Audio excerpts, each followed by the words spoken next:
Hello everyone, स्वागत है आप सभी का। अब तक हमने अपने देश की हैवी इंडस्ट्रीज़ को पढ़ लिया है। अब देखो और जो इंडस्ट्रीज़ बची हैं उनको आज हम पढ़ेंगे। देखो सबसे पहली इंडस्ट्री आती है कपड़े वाली इंडस्ट्रीज़, यानी कि सूती वस्त्र। मेनली हमारे देश में सूती वस्त्र जो है उसकी बहुत बड़ी इंडस्ट्रीज़ है, यानी कि कॉटन टेक्सटाइल्स। अंग्रेज़ों के आने से पहले से ही हम इन चीज़ों को बनाते आ रहे हैं। देखो सबसे पहली जो मील है हमारी, मील मतलब जो कि फैक्ट्री होती है जहाँ पे कपड़े बनते हैं, तो सबसे पहली जो मील है वो 1854 में मुंबई महाराष्ट्र में लगी थी। आपको ये बात अच्छे से याद रखनी है। आपसे एक नंबर में पूछ सकते हैं कि भारत की सबसे पहली मील कहाँ पे लगी, तो आप बताओगे 1854 में लगी और मुंबई महाराष्ट्र में लगी। उसके बाद देखो क्या हुआ, जब गांधी जी थे उस टाइम पे स्वदेशी आंदोलन चलाया गया था। तो 1919-1920 के आसपास देश में दुनिया भर की ऐसी मिलें खुली जो कि अपना कपड़ा बनाती थी, क्योंकि सभी अंग्रेज़ों के विरोध में थे। आज़ादी की लड़ाई चल रही थी, तो आज़ादी के आंदोलन में बहुत ज़्यादा मिलें खुली भारत में, और मील खुली तो वहाँ पे जो है कपड़ा बनाया गया। तो इससे जो है इंडियन इंडस्ट्रीज़ बहुत आगे बढ़ी। तो हमें बस इसमें मेनली ये याद रखना है कि पहली मील कब खोली गई और मेनली मील कहाँ कहाँ पर है। तो देखो गुजरात में बहुत सारी मील हैं। गुजरात में सूरत नाम की जगह है, वहाँ पे भी मील हैं। वडोदरा नाम की जगह है, वहाँ पे भी। अहमदाबाद में भी और भरूच में भी। इन सभी जगहों पे क्या है, सूती कपड़े की मिलें हैं। अहमदाबाद में भी मिलें हैं। उसके अलावा भिवाड़ी में, शोलापुर में, कोल्हापुर में, नागपुर में, इंदौर में, उज्जैन में, कोयम्बटूर में, चेन्नई में, हावड़ा में और हैदराबाद में, ये सारी जगह भारत में सूती वस्त्र बनते हैं और बहुत बड़ी बड़ी टेक्सटाइल इंडस्ट्रीज़ हैं यहाँ पे, कॉटन की मेनली। तो आपको ये याद रखना है, बस इतनी ही इन्फॉर्मेशन आपको याद रखनी है सूती कपड़ों के बारे में। तो ये मेन जगह है जहाँ पे ये मिलें बनी हुई हैं। कई बार आपसे यहाँ से क्वेश्चन पूछा गया है कि जो सूती कपड़ा है, यानी कि जो कॉटन टेक्सटाइल इंडस्ट्रीज़ हैं, वो भारत में कैसे पनपी, कैसे बनी। ठीक है, भारत में ही क्यों है इतनी ज़्यादा टेक्सटाइल इंडस्ट्रीज़। देखो सबसे पहली बात, भारत की जलवायु। तो भारत का जो क्लाइमेट है वो कैसा है, गर्म है, ठीक है, और नॉर्मल टाइप की कंडीशंस रहती हैं यहाँ पे। और भारत एक उष्ण कटिबंधीय देश है। तो भारत ऐसी लोकेशन पे पड़ता है जहाँ का मौसम बिल्कुल बेस्ट है कॉटन को उगाने के लिए। ठीक है, तो जैसी चीज़ कॉटन की फसल को चाहिए, थोड़ा गर्म मौसम चाहिए, क्योंकि उसका जो वो ऊपर रुई आती है, फूल आता है, उसके अंदर जो बीज बनता है, अगर बारिश ज़्यादा होगी तो वो बीज खराब हो जाता है। पर भारत में जो है ऐसी कंडीशंस है जहाँ पे नॉर्मल गर्म और बारिश वगैरह प्रॉपर मिलती है कॉटन के पौधे को। तो भारत की जलवायु बिल्कुल अच्छी है कॉटन पैदा करने के लिए। तो पहला रीज़न तो है ये कि भारत की जलवायु। दूसरा, कच्चा माल। तो भारत की जलवायु अच्छी है, तो यहाँ पे जो खेती है वो बहुत ज़्यादा होती है कॉटन की, तो इसीलिए इन इंडस्ट्रीज़ को आराम से कच्चा माल मिल जाता है, यानी कि रॉ मटेरियल मिल जाता है। तीसरी बात, यहाँ के कुशल श्रमिक, यानी कि बहुत पुराने टाइम से जो भारत के मज़दूर हैं वो इस इंडस्ट्री में लगे हुए हैं, तो उन्हें अच्छे से कपड़े बनाने आते हैं, इन चीज़ों में काम करना आता है, खेतों से कॉटन अलग करना आता है। ठीक है, तो बहुत स्किल लेबर है यहाँ की, कुशल श्रमिक है। तो ये भी एक पॉइंट है। तो आपसे पूछ सकते हैं कि सूती वस्त्र उद्योग भारत में कैसे पनपा, क्या रीज़न थे उसके यहाँ पे बनने के। तो आप 3 मेन रीज़न बताओगे। पहला, भारत का क्लाइमेट जो कि बेस्ट है कॉटन के लिए। दूसरा, यहाँ पे रॉ मटेरियल, जहाँ पे बहुत कॉटन पैदा होता है, तो इन कंपनीज़ को आराम से जो है रॉ मटेरियल मिल जाता है।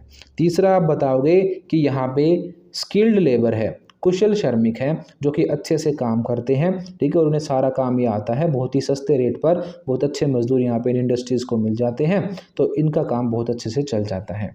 समझ गए। अब एक और क्वेश्चन यहाँ से बन सकता है कि जो पहली मील लगी थी वो मुंबई में क्यों लगी भाई, और कहीं क्यों नहीं लगी देश में।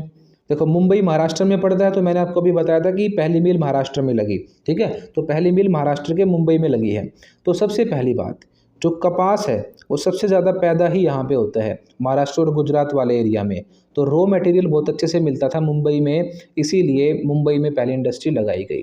दूसरी बात, सबसे मेन, अंग्रेज़ जब भारत में आए थे तो उन्होंने कौन से 3 अपने पोर्ट बनाए थे मेन, बम्बई, कलकत्ता, मद्रास। तो अंग्रेज अपना व्यापार ही बम्बई से करते थे, उनके लिए कितना बेस्ट रहता यहाँ पे मील लगाना, इसीलिए यहाँ पे पहले मील लगाई गई थी ताकि इंग्लैंड तक यहाँ से कॉटन भेजा जा सके। दूसरी बात, यहाँ पे पोर्ट है सबसे पुराना, सबसे मेन, आज भी सबसे जो अहमियत रखता है Mumbai port.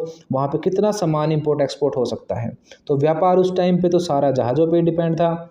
Mumbai best location थी इस इंडस्ट्री को सेटअप करने के लिए। ठीक है।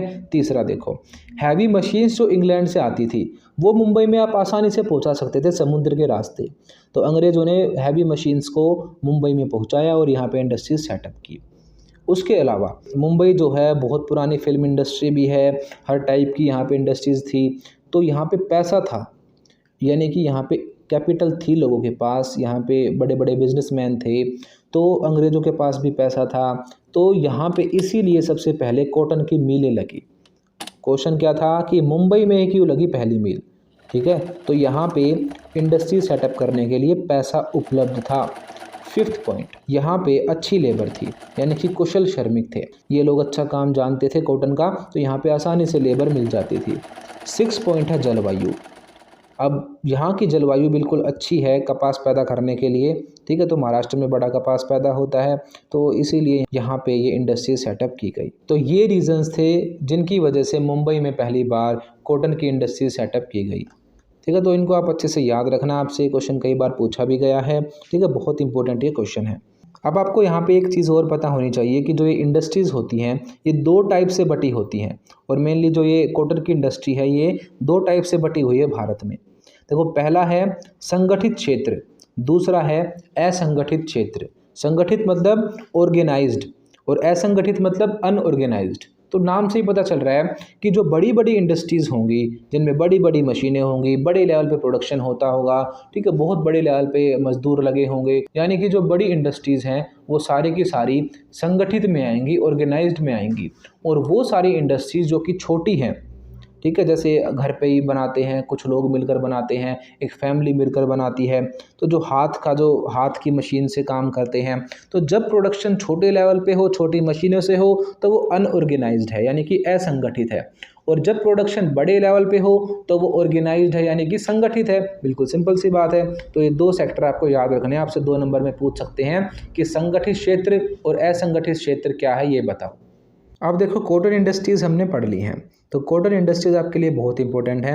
अब हमारी नेक्स्ट इंडस्ट्री है पेट्रोकेमिकल इंडस्ट्रीज़, यानी कि जो केमिकल्स हैं, जो रसायन होते हैं, उनका यूज़ करके क्या क्या चीज़ें बनती हैं भारत में। देखो, केमिकल से क्या क्या बन सकता है। आज के टाइम पे बहुत सारे मटेरियल जैसे कि प्लास्टिक है, पॉलीमर्स हैं, ठीक है, सिंथेटिक फाइबर्स हैं, नायलॉन आपने सुना होगा, इन चीज़ों को बनाने में जो है पेट्रोकेमिकल इंडस्ट्रीज़ का सबसे मेन रोल है, ठीक है। तो केमिकल का यूज़ करके आपके कपड़े भी बनते हैं, रस्सी भी बनती है, प्लास्टिक की सारी चीज़ें जो हैं ये इन्हीं पेट्रोकेमिकल से बनती है। नेचुरल चीज़ें तो है नहीं, ये मैन मेड चीज़ें हैं, आदमियों ने खुद बनाए हैं ये फाइबर। तो आपको बस इसमें कुछ जगह याद रखनी कि कहाँ पे ये इंडस्ट्रीज़ हैं।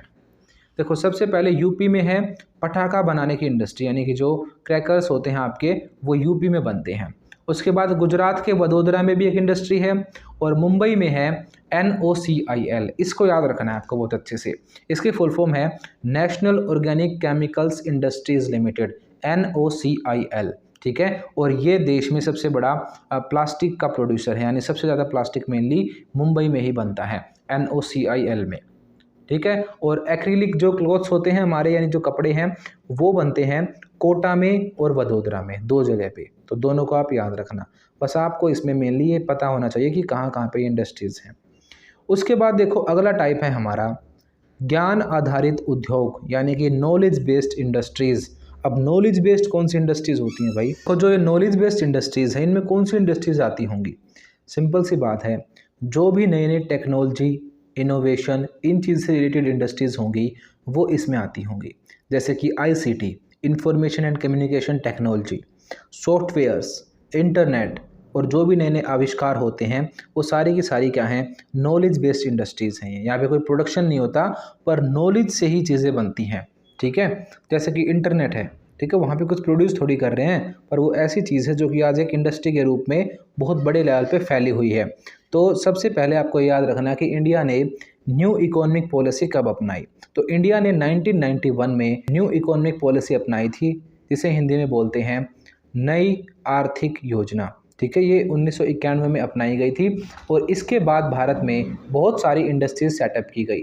तो इंडिया जो पहले पुराने तरीके से काम करता था, उसने 1990 के बाद एक नए तरीके से अपनी शुरुआत की, और बहुत सारे नए सेक्टर बने जो कि मेनली कंप्यूटर पे और इंटरनेट पे बेस्ड थे। जैसे कि गुड़गांव, नोएडा, फरीदाबाद, दिल्ली, मुंबई, बेंगलोर, हैदराबाद, कलकत्ता, ये कुछ मेन जगह हैं जो कि ज्ञान आधारित उद्योग पर बेस्ड है, यानी कि यहाँ पे आईसीटी के सेक्टर है मेनली। जैसे कि गूगल कंपनी है, गूगल कंपनी एक नॉलेज बेस्ड इंडस्ट्री है, ठीक है, वो इंटरनेट पे काम करती है सारा, इतने बड़े लेवल पे वो चीज़ों को संभालती है। तो ऐसी ही जितनी भी कंपनीज थी, चाहे वो इंडियन कंपनीज हो चाहे विदेशी कंपनीज हो, उनको सेटअप किया गया इन जगहों पे, ठीक है। तो इसीलिए आप देखते हो कि आज इंटरनेट और कम्युनिकेशन के हब हैं ये सारे के सारे सेक्टर्स जो मैंने आपको बताए, गुड़गांव हो चाहे नोएडा हो, फरीदाबाद, दिल्ली, मुंबई, बेंगलोर, हैदराबाद, कलकत्ता। अब देखो जो नॉलेज बेस्ड इंडस्ट्रीज आई, इनसे हमारे जीवन पर प्रभाव क्या पड़ा। देखो सबसे पहली बात, हमारा लाइफस्टाइल चेंज हो गया। पहले वाली बात अब नहीं रही है। आज के टाइम पे बच्चे, छोटे से बच्चे देख लो, उन सभी को फ़ोन चलाना आता है, सब कुछ आता है, इंटरनेट पे ही सारे काम होते हैं। आप इस टाइम पे पढ़ाई कर रहे हो, वो भी आप इंटरनेट की वजह से ही कर रहे हो, ठीक है। तो ये सारे हमारे लाइफस्टाइल में चेंजेस हुए। जो भारतीय कंपनीज थी बहुत सारी, उन्होंने पूरी दुनिया में नाम कमाया इसके आने से। ये कितनी सारे सॉफ्टवेयर कंपनीज है जो कि भारत की हैं।